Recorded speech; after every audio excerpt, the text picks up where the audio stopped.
Good morning. Good morning, everybody. Good morning. Happy Sunday. Welcome our home church. Let us prepare our heart toward heaven. Let us sing a song, holy song. 96, the heart of my country. 96, the heart of my country.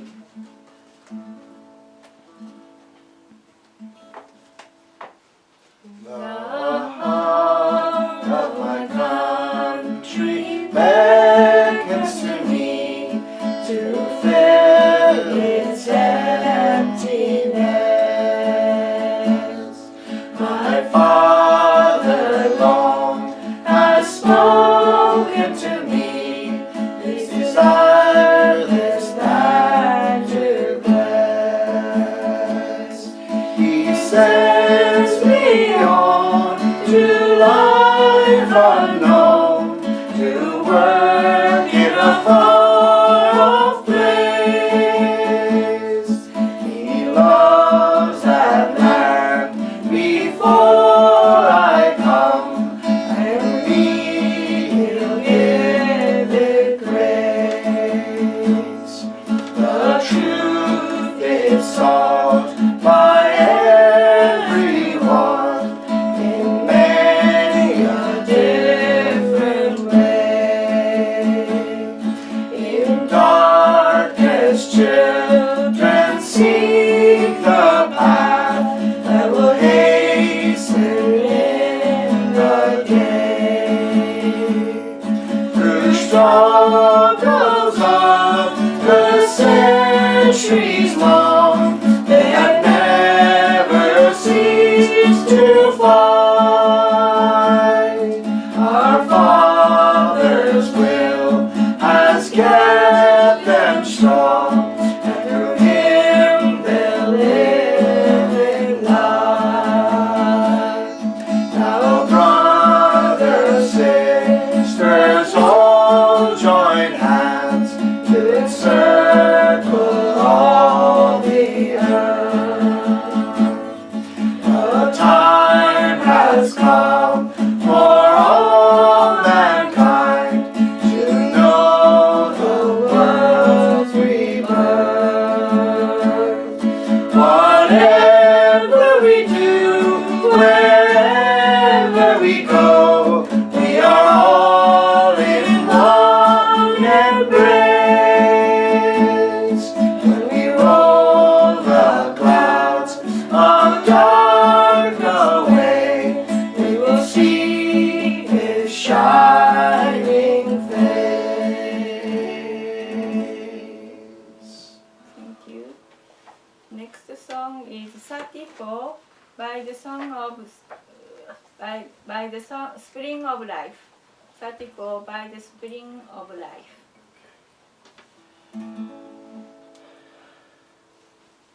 We're marching to the blessed land of Canaan with the light. We're leaving all our heavy burdens here. At last we are released and free from being slaves to sin.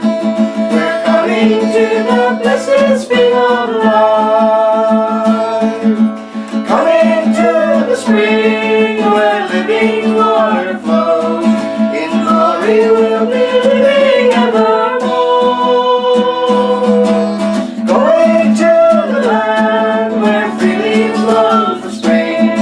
In glory we'll be living evermore. Oh, guide us with your pillars, Lord of fire and of cloud. Oh, give us past to follow in our lives. The moment that we cross the Jordan River is at hand. We're coming to the blessed spring of life. Going to the spring where living water flows. In glory we'll be living evermore.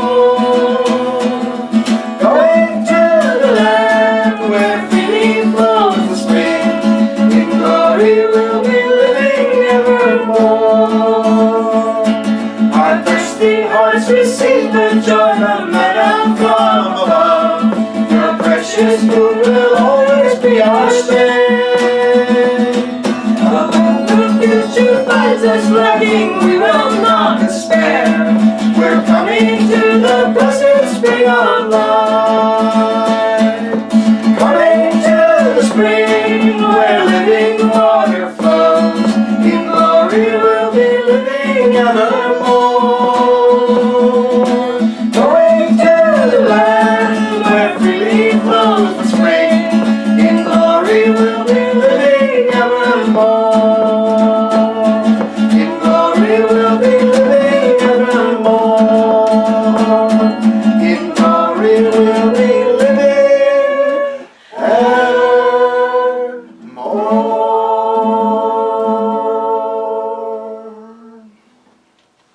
The next song is a Korean song, unity song. It's called 41. 우리의 원통일. And the English words are underneath the Korean, so we'll sing the Korean, then the English, and the Korean again. So you can learn some Korean today. 우리 means we, and 우리의 소원은 소원 is a wish or desire. 우리 is we, and 우리의 is our. So our desire is unity. 통일 means unity. 꿈 is a dream. 꿈에도 also our dreams, our desire is unity. 이 목숨, this life, 목숨 is life. 이 목숨 바쳐서, when you 바쳐서, you sacrifice your life. So 이 목숨 바쳐서 통일, even sacrificing my life, unity. 통일이 오라, please come, unity. 오다 is to come. 이 교회, these people, this nation, this people. 이 교회 살리는, 살리다 is to live. Their life is unity. 이 나라, this nation, 찾는데, 찾다 is to search for. 찾는데 unity. 통일이 오소라, please welcome unity. Please come, unity. 오소라 is to welcome. So it's a beautiful song, and this is a national unification song of Korea. And today we're going to be talking about Korea. So I wanted to sing this song. 우리의 소원은 통일, 꿈에도 소원은 통일, 이 목숨 바쳐서 통일, 통일이여.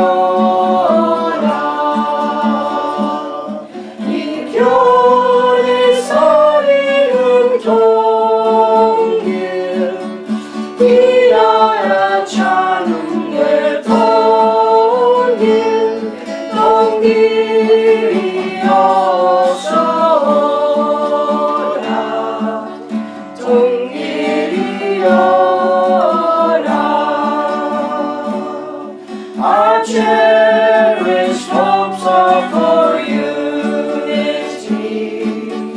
Even our dreams are for unity. We'll give our lives for unity. Come along, unity. Unity saving the people. Unity saving all nations. Come here quickly, unity. Come along, unity.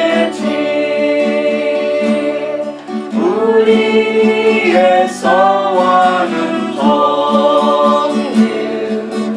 꿈에도 소원은 통일. 이 목숨 바쳐서 통일, 통일이여라.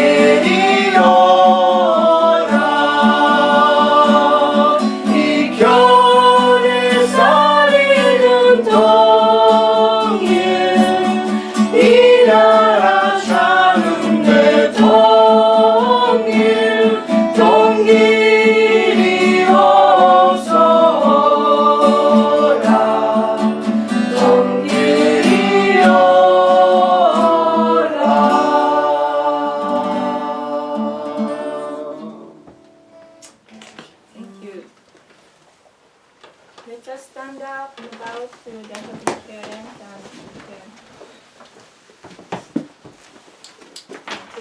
October 22nd, 2017, Sunday morning. We offer the vow to God and true parents. 경배.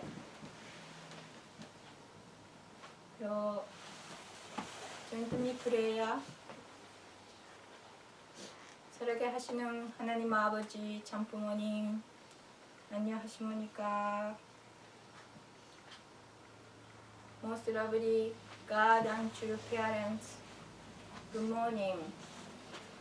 We are receiving new week and new day. Begin to think of you deeply.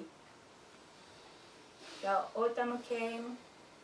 We can see the around of us, the wind blow and the tree, the leaf, tree of leaf, the color is changing, green to yellow, yellow to orange, and bright color of red. Time is passing through, and we can feel your preparation for the winter. Ourselves also to think and read a lot, and front of the cozy stove, we can feel the past, the year, past of the month, reflecting deeply. I thought about you, how longing to children to come back. Always welcome to hear your message and your word. Through your word, you can feel your love and your righteousness. Yet, we couldn't fulfill our destiny of true children or true family or true nation, true world, because our self is not mature yet. Our character is not formed to like you or your son or the Christ, every parents. You're still learning and growing, and we make mistake. Even we promised something to do things good, but sometimes we side attract and we lie to you, heavenly parents. How many times we lie to you, we lie to our friend and the family, and we're really sorry. We want to make more truthful person. If you say we do good, heavenly parents. Something is good, something is not bad, something is so bad. We have to make a choice to choose good. Through that, we can live with you closely, live with Christ closely. Please guide, develop our heart and mind to close to you. Through that, we can avoid mistake a lot. Thank you very much, your love.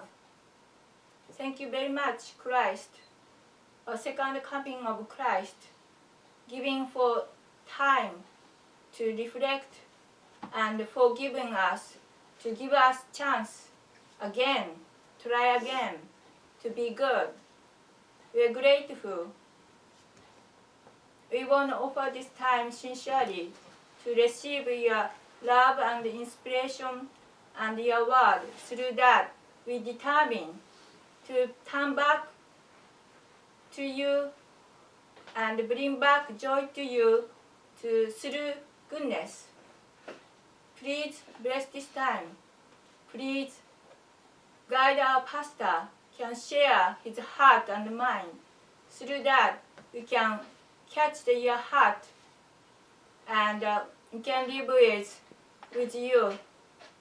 Thank you very much. We offer this sincere heart. I report in the name of Raman and Tamik Montanaro, blessed central family.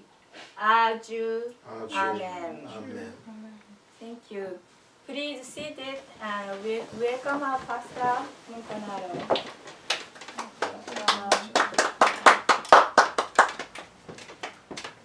Good morning, everybody. So nice to see everyone today on Sunday. This is Sunday, October 21st. We are 1 month through the autumn. So we're in the first third of autumn is done, and now we're in the second third of autumn, and it's beautiful outside. Today I'm going to dedicate our sermon to the unification of Korea, talking about the unification of Korea. And we'll touch on some other things as well. At home, if you can go to the link on YouTube, underneath YouTube there's a blurb that I write about the sermon, and there will be a link there for the chapter in Father's autobiography, so you can read together with us online. You have a book here, you can grab it and open it up to page 276. We're going to read the chapter Global Harmony Starts on the Korean Peninsula.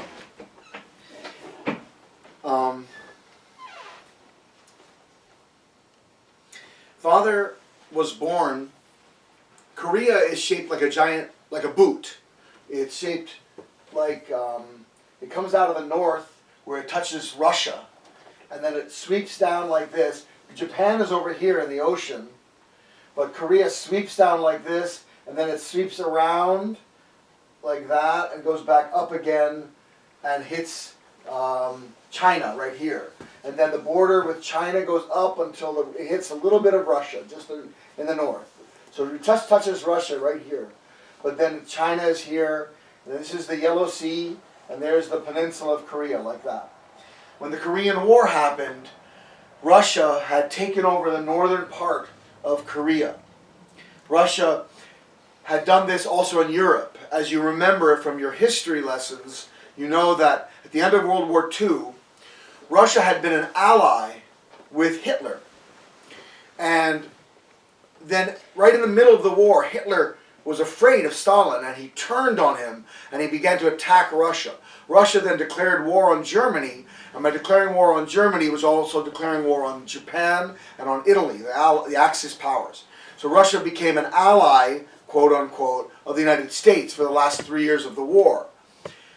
But we know that Russia was actually not a true ally. It was just serving its own interests.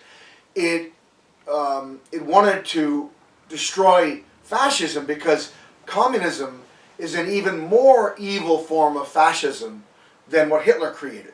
Fascism stands for, the Nazi Party stood for the National Socialist Party. National Socialism. That's what Hitler was doing. A powerful state that controls the destiny of its people. And Stalin was working on a bigger idea. Communism, or Marxism-Leninism, was based on Stalin's idea of dialectical materialism, historical materialism. It was based on the idea that we needed an international state. That the communism would create a super state.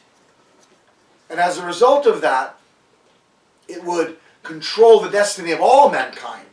That was the goal of communism. International communism was to control the destiny of all people. So when communists accuse people of being fascists, it's just a ploy they're using to try to get you to, hate, like Trump, they call him a fascist, or they call the right-wing fascists. Actually, the left is far more fascist than the right, because the left is believing in the idea of a big state, that a giant state will control the destiny of the people. And if you look at the Democratic Party in the United States, now there are many factions within the Democratic Party, but by and large, the Democratic Party in the United States has become the party of big government. The idea of a big state that controls the destiny of the people. Even this idea of political correctness, telling people what they can say and what they can't say, what they can believe and what they can't believe. is the idea of a big state. And it's very close to Nazism. It's very close to what Hitler was doing. And even though they use Hitler as a name to try to strike fear in the hearts of people about people like Trump, or that he's a dictator, he's going to control everyone, actually, they themselves believe in this idea of a big state that controls the way people think and then the way they act. When I attended Middlebury's famous Spanish immersion program 2 summers ago, I was forced to sit through a 3-hour, and I had to sign that I had watched this thing, a 3-hour video and discussion session. It was an indoctrination session on what to believe and what not to believe. That even what you believe is now under attack. Recently at Bowdoin, the Christian, evangelical Christian group on campus who refused to sign a paper saying that they would treat homosexuality as equal in rights to anyone else, although of course they believed that anyone could join their group. They did not believe that you could take leadership in their group if you were a professed homosexual, because the Bible says that homosexuality is against God's will, that it's not God's will, that it's a sin, that it's not what God wants us to do, that it's evil. It's an evil that we have done to ourselves. I know that's not a popular position, and we all have friends who are homosexual, and so we can be very loving toward people. But the idea of homosexuality is not biblical. So this evangelical group refused to sign the student club in the handbook form that said, we are going to let homosexuals be given the same freedoms and rights in our club as anyone else. We're not going to discriminate in our leadership that way. And they said, we can't sign that. If someone's a professed homosexual, they can't be a leader and they couldn't become, they were, after about 80 years of being on campus, they were kicked off. But back to Middlebury, they were telling us that there was a black girl that came out and said, if you put your hair in cornrows, like braid your hair close to your head, like, it's kind of a traditional African hairstyle. But if you do that, you are expropriating our culture. You are taking our culture. So you can't do that. That's an offense to our culture. And then they said, well, what if somebody says to you that they're honoring your culture? Well, I didn't ask you to honor my culture. You don't have the freedom to do that. That's a microaggression. Meaning you're committing an aggression against my culture. Now, the word aggression is carefully chosen, you have to realize, by the left. The word aggression is one step away from violence. Right? If I'm acting aggressively towards you, I'm about to hit you, right? I'm about to attack you.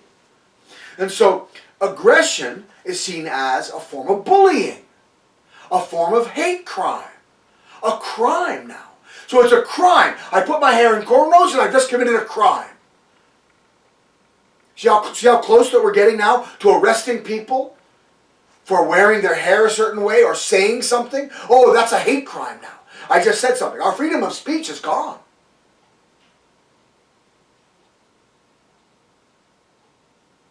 This is the fruit of the left. Because the left, and communism specifically, believes that you have to take away the freedom of the people to think. Because you have to have the control at the state level of the way people think and the way they feel. That's why in Russia, for 70 years, they tried to indoctrinate the people with communism. Children would turn in their parents. If in the privacy of the home, the parents said something negative about the government, the kids would go to the government official in town and report on their parents. Their parents would be taken out, sometimes killed, sometimes tortured, taken away to prison camps. So the family was destroyed because no one could trust anyone. This was the goal of communism. to destroy people's trust for their own family, to destroy their trust for each other, to control the way they think and the way they feel. Does that sound similar to any party in the United States? It's certainly closer to the Democratic Party, which has put itself out to cry hate crimes or hate speech, which is just another way of saying we're going to control what you say and what you think. And of course what you do. Anyway, back to Korea. At the time that Korea was divided, this was the end of World War II, Stalin had waited until Hitler depleted all of his forces, until the local governments of Poland, Czechoslovakia, Hungary, Romania, Lithuania, Latvia, Estonia, all Eastern Europe, had wasted all their manpower. Their young men had died fighting the Germans. And when everyone was dead, when all the partisans, the patriotic people of Eastern Europe had fought their guts out against Hitler, then Stalin sent in his troops as the liberating heroes. And he, at Yalta, meeting with Churchill, Winston Churchill, the Prime Minister of England, and a very ailing and about to die Franklin Delano Roosevelt, FDR, Stalin pushed through his plan that he and Russia would take over the democratization of Eastern Europe. Meaning, we'll help them get back on their feet after the war. We'll help Eastern Europe get back on its feet. So they took over Eastern Europe and the Iron Curtains came down. And for 40 years, more than 40 years, the Iron Curtain separated Eastern Europe and Western Europe, Communist Europe and Free Europe. And we know of the kind of atrocities and human rights violations that were going on behind the Iron Curtain. The same thing happened in Korea.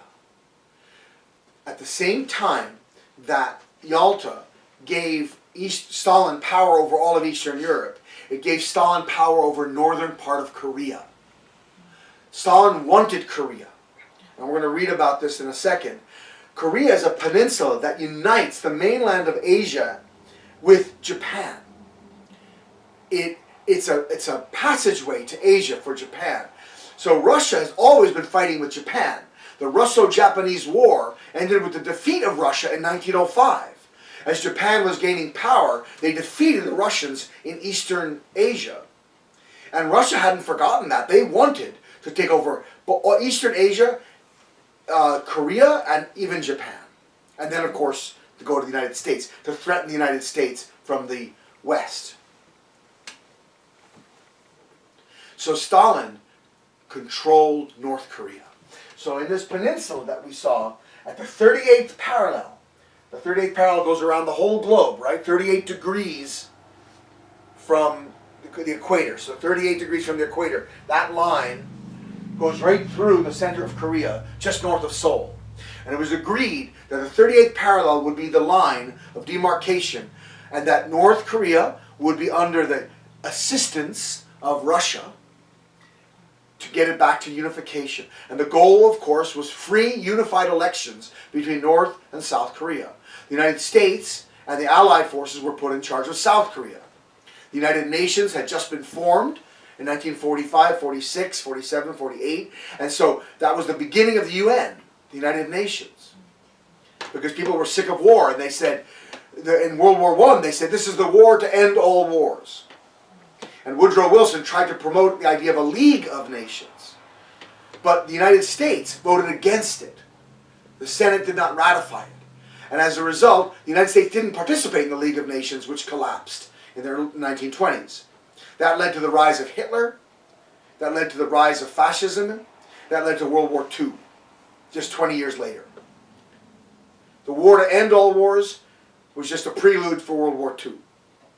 But at the end of World War II, so many hundreds of thousands, millions of men and women had died in every country that the people of the strong, powerful countries, England, France, the United States, Russia, China, had agreed, Germany, had agreed we have to create a League of Nations. We'll call it the United Nations.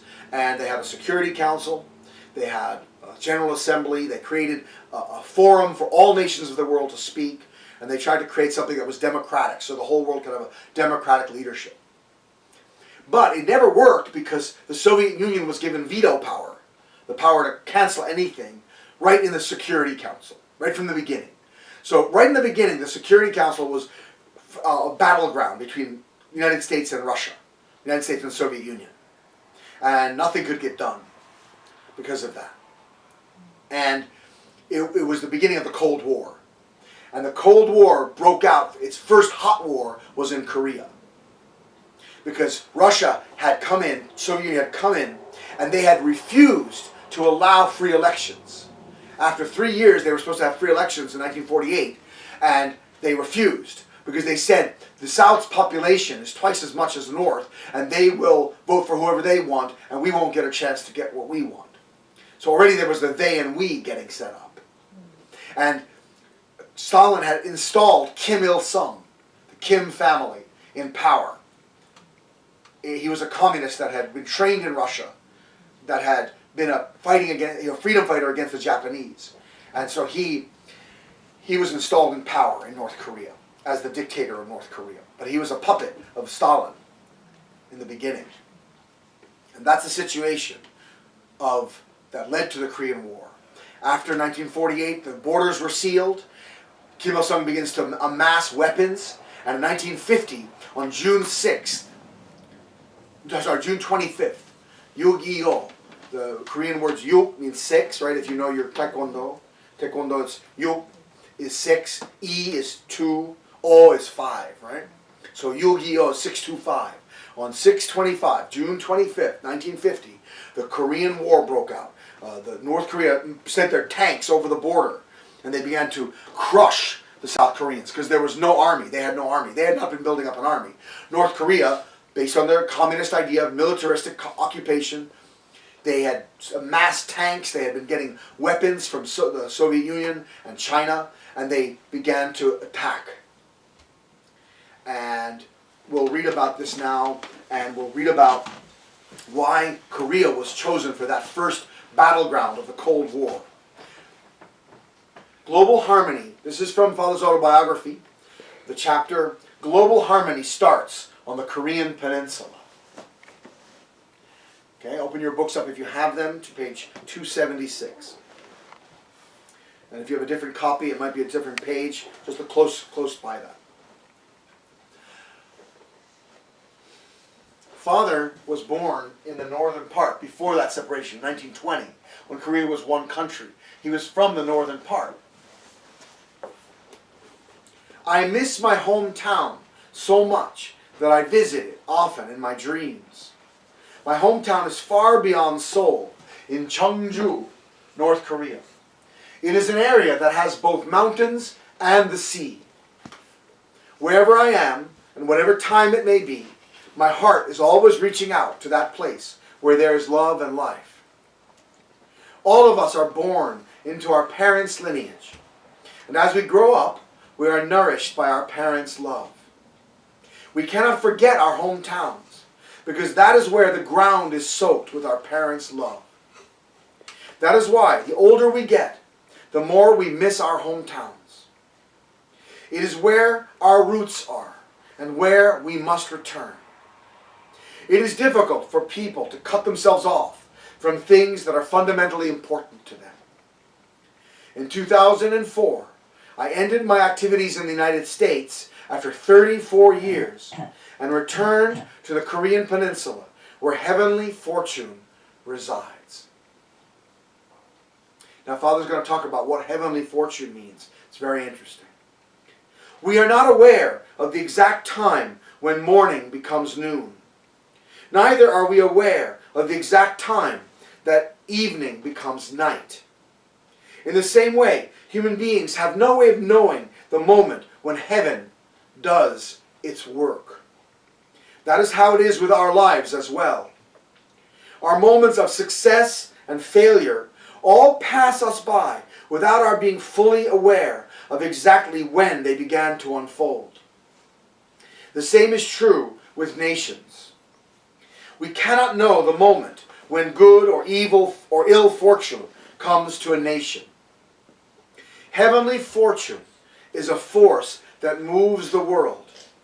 It is a principle that makes the universe go round.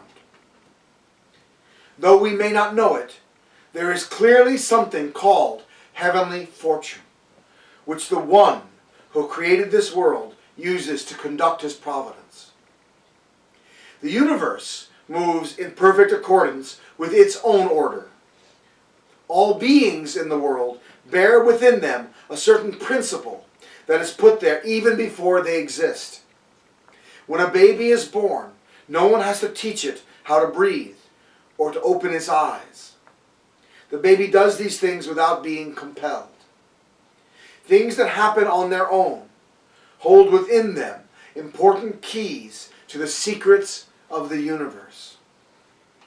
Many natural phenomena seem to just happen on their own. In reality, though, they don't happen in this way. Hidden within natural phenomena in the universe is the directional force that we are not aware of and do not understand. This is the same with the forces of fortune in the universe, or heavenly fortune. As the universe turns, it is certain that there will be a period of powerful fortune.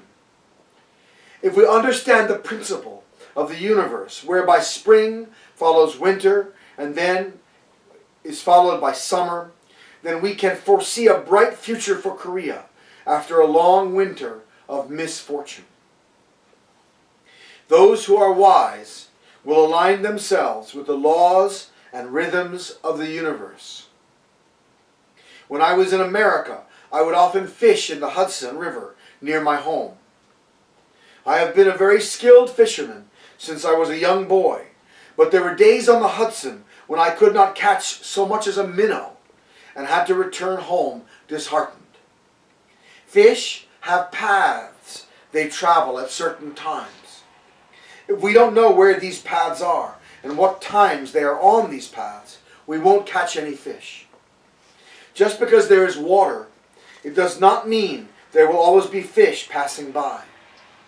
A person who doesn't understand this could keep his line in the water all day and all night, and it won't do him any good. The same is true with heavenly fortune. If we don't have an eye to see the future, we will not see heavenly fortune, even if it is staring us in the face. That is why it is important to have a keen understanding of heavenly fortune and an ability to sense its movements. I'm going to take a break here and just say something about this. I was praying this morning and I got a feeling that I couldn't get any ideas from God until I cleared up my own mess. Do you sometimes feel like you're a mess? Raise your hand if you think sometimes you feel like you're a mess. All the hands go up. Right? We're like confused sometimes. Like, what do I do? Did I make a mistake? Did I say the wrong thing to that person? Should I have done this? Should I have done that? What am I doing? What's my life about? What is the purpose of things?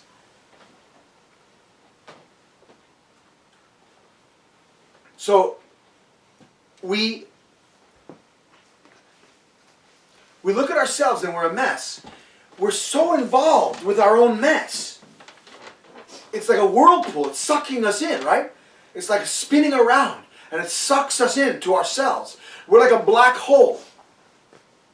You know, it's so funny. It's ironic. We're so egocentric, right? Like, I'm the center of the universe, right?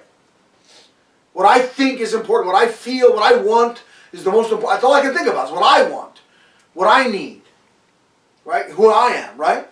That's all I'm thinking about all the time. I'm so egocentric. And yet, it turns me into like a black hole. Everything gets sucked into me. And I'm a mess, and I know it, and I feel, and I have no self-esteem. Isn't that ironic? We're so egocentric, and yet we have low self-esteem. Think about that. Isn't that ironic? You spend your whole life thinking about yourself, and yet you have low self-esteem. You're egocentric, you're the center of the universe, and yet you hate yourself. What's wrong with this picture? the truth is that when we forget ourselves and love others, we fulfill our true value, which is unselfishness. And when you fulfill your true value, God comes into you, and your value becomes the same as God's, because God finally has a place to live on the earth. Like Paul says in 1 Corinthians 3:16, do you not know that you are the temple of God, and God's Spirit dwells in you? How valuable is a temple of God? How valuable is a place where God can dwell on earth? It has the same value as God, right? When we see a beautiful sunset or a beautiful tree in the autumn, bright golden red with like a maple, the red maples are tremendous, right? And the sunlight coming through them, they just blow up in color, right? So beautiful. We feel God. But how much more can you feel God through a person like Jesus, our Father, who was living with God on a daily basis? If you can live with God, your life has an infinite value. But you cannot live with God if you're selfish, if you're a mess, right? If you're self-centered. So ironically, if you're self-centered, you become a whirlpool sucking like a black hole, sucking all light, sucking all life, sucking all love into yourself. And you hate yourself because you feel like you're not worth anything.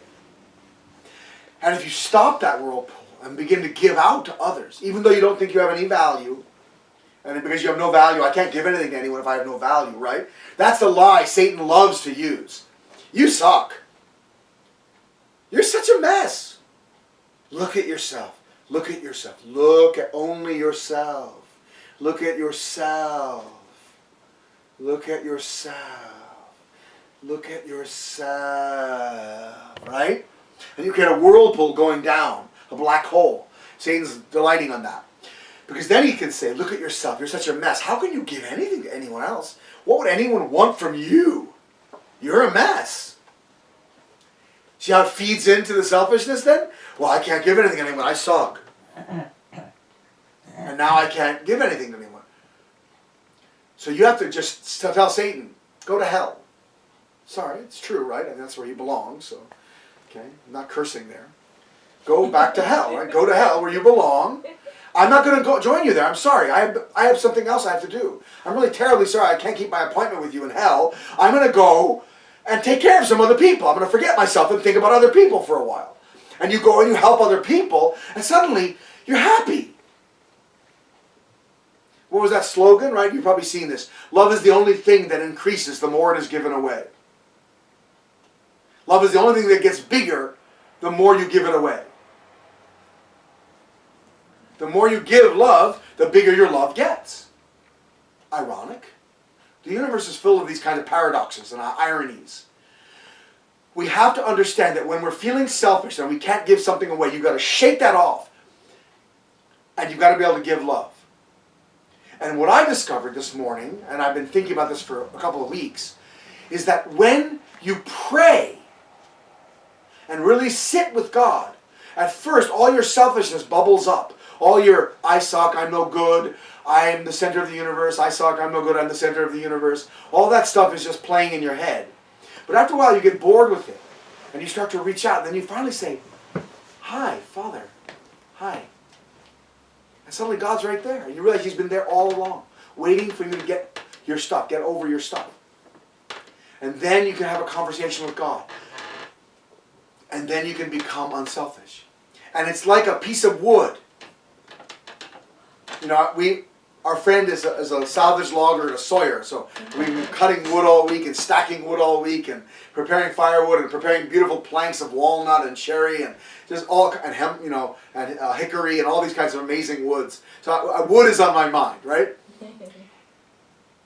If you take a log and you soak it in water for a year, can you burn it? No. It doesn't burn, does it? It'll just sit there sputtering, and the fire underneath it will just be like working really hard. And what is the fire doing then? Dry out the water. It's drying it out. Also, you can just let it sit in the sun for a couple of weeks. Let it dry out, right? And then it'll burn. Prayer is like that. Prayer is like, I realized, if we didn't fall, if we had not fallen, we don't need to pray. We can just talk to God. That's not prayer. Prayer is the work you do to dry out so you can talk to God. Prayer is the work you do to clean up your mess so you can talk to God freely. God wants to talk to you right now. But if you're a soaking mess, because you've been soaking in Satan's world for generations, you can't talk to God because you're a hot mess. Cold mess. Wet mess. And so you sit there in prayer, praying, and finally things start to change. They start to evaporate. All this ugliness starts to evaporate. Because it's not real. It's not true. It's not from God. All that lie from Satan is not from God. It's not based in reality or truth. So if you just sit with God, it starts to evaporate. And then a part of you is dry enough to burn. And you can pray then. That part that's burning is prayer. Prayer is burning. Burning for God. So we pray to dry out, and we burn to talk to God. When we're on fire, that's our prayers. Not our prayers. Our talking to God is not prayer. When you're talking to God, that's not prayer. That's just burning. That's passion. That's love. And then you have so much to give the world. So are you going to pray? Raise your hand if you promise to pray every day. Come on. Raise your hand if you promise to pray every day. Yeah, raise your hands high. Higher. Really mean it. Put your hands up high. You promise to pray every day.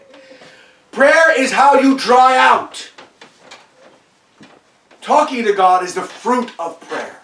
When you finally break through in prayer. When you finally dry out your soul from all the water that Satan has been soaking you in. The evil water. The dirty, polluted water. Dry it out, then you can burn it. Even if it's sewage water, if you dry it out, you can burn it. Right? Farmers in Ireland used to burn cow dung, right? You could burn cow patties. When they're dry, you can burn them. They burn. And actually they're a very good way of burning, right? So even poop can burn. So if you dry out all the poopy water that Satan's been soaking you in with prayer, then even the poop will burn. And you can talk to God. Okay? So don't get down on yourself. Oh, I suck. I'm no good. No. Pray. Talk to God. And before you talk to God, you have to pray to dry out. And finally, you're like, oh, hi, God. And you realize He's right there waiting. And you can talk. Okay, let's read now. So that is why it is important to have a keen understanding of heavenly fortune and an ability to sense its movements. So when you finally dry out, and you're dry and you're talking to God, that's when God will tell you what's going on with your life, with your family, with the nation, and with the world. He can't tell you these secrets, these heavenly secrets, until you're dry enough to talk to God. So your prayer dries you out, then you can talk to God, and then suddenly you get all this information about what's going on in the world. And you realize, and then you can start helping out. You know where to help, because God tells you. That is why it's important to have a keen understanding of heavenly fortune and an ability to sense its movements. Human civilization. Now, Father's going to give us some secrets here. He was fully dried out. There was no water left in him, or Jesus, of Satan's world. He dried it out completely. He fulfilled his destiny. He became a true man. And then he can talk to God every minute, every day. And he understands what heavenly fortune is moving, how it's moving. So let's listen. Human civilization developed throughout history in a westerly direction. Egypt's continental civilization gave way to the peninsular civilizations of Greece and Rome, and then developed to the island civilization of Britain, before moving on to another continental civilization, this time in America. Civilization continued its westerly move, crossing the Pacific Ocean to Japan.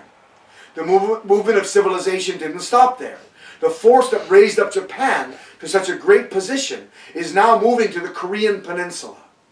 Civilization is about to come to its fruition in Korea. For Japan's island civilization to link up with the continent, it must pass through a peninsula. Asia, of course, has other peninsulas, but only Korea possesses sufficient foundation to inherit contemporary civilization. The Korean peninsula is in a most exquisite geopolitical position. It faces Japan and the United States across the Pacific Ocean. It is also connected to the continents of Asia and Europe and shares common borders with China and Russia. This is the reason Korea has been a focal point in the power struggles among the world's great powers and has suffered a great deal as a result. During the Cold War, we fought for our very existence in a war against communism. Even now, the concerns and interests of the world's great powers continue to involve the Korean peninsula. So Korea remains a divided country, unable to be completely at peace. The time has come when the Korean peninsula, where the interests of the great powers collide, will take on an important role in preventing conflict between these countries. As a result, it will be in a position to lead the rest of the world into prosperity and peace. Korea is the only country in the world still divided between communism and democracy. Even Cuba has opened up now. China has opened, and it's still communist politically, but it's economically been free enterprise for a while, and they denounced, they said Marxism is no longer a viable economic system. Wow. That from China. They said that. So, the only country where there's a virulent form of Marxism, Leninism, Stalinism is North Korea. And South Korea, strong, capitalist, free enterprise democracy. So you have the conflict between the Cold War is still not over there. Heavenly fortune comes with tremendous responsibility. Uh-oh. So when you finally do talk to God, and God gives you a sense of where destiny is going, and you know what heavenly fortune is, what does that come with? Responsibility. Responsibility. If God can finally talk to someone, He's hoping that they will listen and that they will do something about what He says. That's how God moves His plan of history forward. Satan uses our evil lower nature to try to destroy God's plans or make a mockery of them ahead of God. So God was planning to unite the world as one family, and Satan did that ahead of time with communism, with the idea of brotherhood and the brotherhood of man in communistic, like this. You have all these paintings and statues in Russia, and all the men and women are like this. Workers of the world, unite. Because all men are brothers, because all men are free, one union shall unite them forever proud. Just like the communist, they were talking about the brotherhood of man, especially the laborer, the workers. It fell apart because it was based on resentment and lies. But God wants everyone to work together and be a family. That was God's plan. So Satan knew that, and he imitated it in a satanic version before God could make his true version. But God's history is made by you, and you, and you, and you, and you, and you, and you, when you listen to God's voice.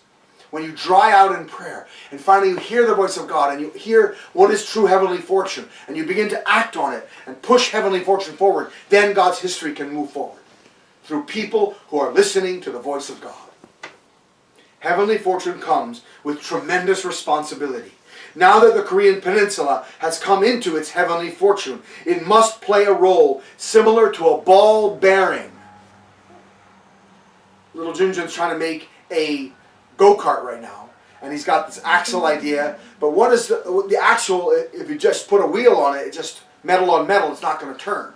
So you have a ball bearings, right? You have these little balls that are in a ring, in a case, and then they can spin, right? Those fidget spinners, right? The fidget spinners are based on ball bearings. They have ball bearings inside. Father's saying that Korea must play a role similar to a ball bearing, like a fidget spinner. Now that the Korean Peninsula has come into its heavenly fortune, it must play a role similar to a ball bearing, making sure these countries not only do not collide with each other, but instead cooperate closely for the sake of the prosperity and peace of the world. The functions of a ball bearing are to hold the axle of a machine in place, while also allowing the axle to rotate freely. Korea needs to maintain smooth relationships with the great powers, and thus become a ball bearing that allows peace to rotate freely throughout the world. So it's a small piece, right, the ball bearing. You have a big car, big wheels, tractor, whatever, but you have the ball bearings. They're a small piece, but they are what allows things to roll. For a long time, I have been making intensive preparations for Korea to play this role. I supported the glasnost policies of President Gorbachev and pushed the goal of improving relations with the Soviet Union. He met with Gorbachev privately in 1991, and he spoke with him. And after that, they became close friends, and Gorbachev pushed through the opening of Russia. Father was one of the instrumental key figures to do that. Gorbachev then would visit Father in his home in Korea. Many times Gorbachev came to Korea to visit Father. I also supported the reform and openness policies of Deng Xiaoping in China, starting in the late 1980s. I began my work in China by supporting Yanbian University to establish a college of engineering. Even after the Tiananmen Square incident, when foreign capital was leaving China, we remained in China and invested hundreds of millions of dollars in Huizhou in Guangdong province. I did not do this just for economic reasons. I am a religious person, not a businessman. Actually, Father gave millions of dollars to build a car factory in this place, in Huizhou. And he built a Panda motor project. And the Chinese government basically took it away from Father. Father's not seen a penny. He never will see a penny from that. And he didn't care. He kept investing. So when he's saying he's not a businessman, he's using the money he collects to save the world. I am a religious person, not a businessman. A religious person is someone who sees into the future and prepares for it. Russia, China, Japan, and the United States must learn to cooperate with each other while using the spiritual bearings of the Korean Peninsula. The Korean Peninsula is destined to become the axis for world peace. When I began working to improve relations between Korea and the Soviet Union and China, I discovered that Korea did not even have something as basic as a Russian or Chinese dictionary. Very little was going to get done as long as we could not understand each other's languages. When I heard that there were groups of academics who had the foresight to begin work on a Chinese-Korean dictionary and a Russian-Korean dictionary, I supported these two projects. The Chinese-Korean Dictionary Project was led by Professor Il-shik Hong of the Korea University's Institute of Korean Culture, and several professors in the university's Russian Studies Department were behind the effort to publish a Russian-Korean dictionary. These dictionaries are playing crucial roles in the exchanges between the two Koreas and China and Russia. When a rock sits atop the highest mountain peak, once it begins to fall, it will fall all the way to the deepest part of the valley. This describes the changing fortunes of Western civilization. It is common knowledge that the West achieved incredible development through the use of science, but now moral decay is sending it down to the depths of the valley floor. That valley floor is the East, which has been developing a spiritual culture for thousands of years. In particular, the Korean Peninsula is the place where Eastern and Western cultures meet, as well as the place where continental and oceanic civilizations meet. The historian and philosopher Oswald Spengler put forth a cyclical theory of the rise and decline of civilizations that took a dim view of democracy and described it as the type of government that is leading Western civilization into decline. He argued that democracy is driven by money and that democracy's corrupting power and its signs of moral decline include the rise of materialism and cults of science. Looking at today's Western culture, it appears that some of his thoughts were prophetic. The Atlantic civilization that has prospered until now is clearly facing a new era, the era of a pan-Pacific civilization that is on the rise. Asia, with Korea poised to take a central role, is becoming the lead actor in a new world history. 2/3 of the world's population lives in Asia. All the world's major religions began in Asia. It has long served as humanity's spiritual root. It is inevitable that the Western and Eastern civilizations come together in harmony on the Korean Peninsula. As the world rapidly changes, heavenly fortune is moving in Korea's direction at an ever-increasing speed. However, if the Korean Peninsula is to properly perform its important role in leading the world to harmony and peace during an era of chaos, then it must prepare itself well. It must do away with a past marked with prejudice and selfishness and greet the new age with clear eyes and a new heart. So Korea, like us, has to pray. It has to dry out a past marked with selfishness and prejudice. In other words, its self-centered interests cannot be there if it's going to function on the world stage as a center of peace. Selfishness has to disappear in Korea as a nation. Just as selfishness has to disappear in you as a person and me as a person if we're going to meet God and function as God's instrument. So too, a nation must be unselfish if it's going to function as God's instrument. Korea has that central destiny, but to fulfill its destiny, it must dry out. It must get rid of its selfishness. Let's pray.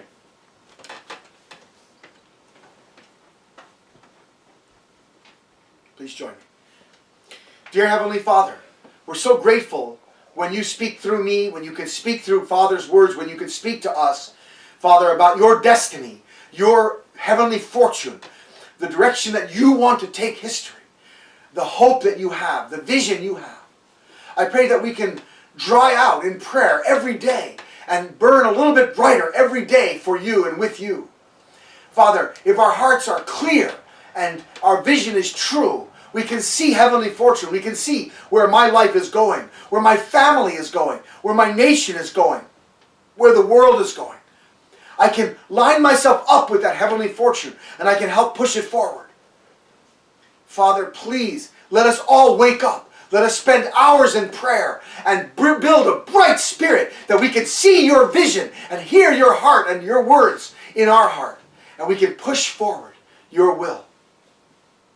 Thank you so much for today's words. We ask your blessing that these words can go far and wide and that everyone can begin to pray deeply and meet you on an individual level and as families, nations, and a world.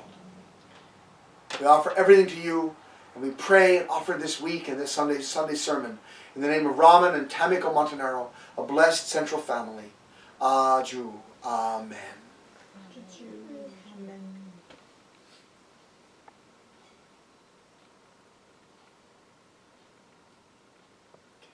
Thank you, everyone. Thank you.